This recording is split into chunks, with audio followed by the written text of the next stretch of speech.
বলছি যে বলি নিয়ে প্রকাশ্যে বলি দেওয়া যাবে না, সামনে বকরি ঈদ, নির্দেশিকা জারি হয়েছে। হুমায়ুন দা, এটা নিয়ে আপনার কি প্রতিক্রিয়া? দেখুন, বলি আমাদের কুরবানিটাকে কোনো বলি বলা হয় না, এটা ত্যাগ। যদি স্পেসিফিক রাজ্য সরকারের হোম ডিপার্টমেন্ট বা কোনো জনসাধারণদের কন্ট্রোল করার জন্য কোনো নির্দেশিকা বেরায়, তো আমার মনে হয় বলিটার সঙ্গে কুরবানিটাকে যোগ করা বা কম্পেয়ার করা মোটেই উচিত হবে না। শুধু ভারতবর্ষে না, গোটা বিশ্বের মুসলিমদের কাছে নির্দেশিকা বেরিয়ে গেছে। বেরাইলেও সেই নির্দেশিকা ইমপ্লিমেন্ট করা অত্যন্ত স্পর্শকাতর। কারণ যে কোনো ধর্মীয় ভাবাবেগে যদি কোনো সরকার আঘাত করে, তাহলে তাকে মূল্য দিতে হবে। না, একটা কথা হচ্ছে যে সামনে তো বকরি ঈদ, হ্যাঁ, এবং এই আশঙ্কাটা অনেকেই করছিলেন যে প্রকাশ্যে প্রকাশ্য করবে কেন? প্রকাশ্য করার তো কোনো দরকার নেই। প্রকাশ্য যদি বলির কথা বলেন, জামালপুর বর্ধমান ডিস্ট্রিক্টের বাবাস্থান বলে, সেখানে প্রকাশ্য বলি হয়। ভেড়া, ছাগল, অনেক কিছুই বলি হয়।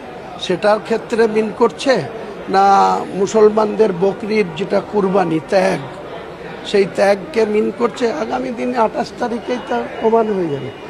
আমার মনে হয় রাজ্য সরকার এত বড় কোনো ভুল করবেন বলে আমার মনে হয় না। কারণ মুসলমানদের 1456 বছর আগে থেকে যেমন নামাজ বাধ্যতামূলক, তেমনি প্রতি বছর চাঁদ ওঠে বকরিদের।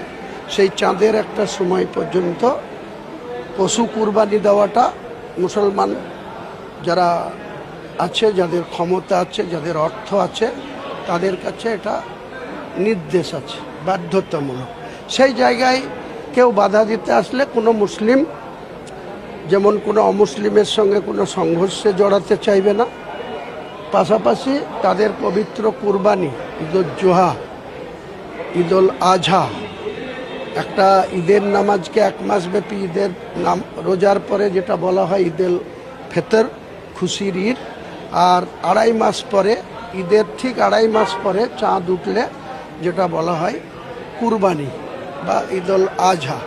সেখানে নির্দেশিকা বেরোলেও এটা ইমপ্লিমেন্ট করার ক্ষেত্রে একটা স্পর্শকাতর বিষয়। নিশ্চয় সরকার যদি এটাকে কড়া পদক্ষেপ করে, প্রশাসনিক পদক্ষেপ করে ইমপ্লিমেন্ট করতে যায়, আমি হুমায়ুন কবির এই সরকারের এগেনস্টে লাখো লাখো মানুষ নিয়ে রাস্তায় নেমে এটাকে প্রতিরোধ করব।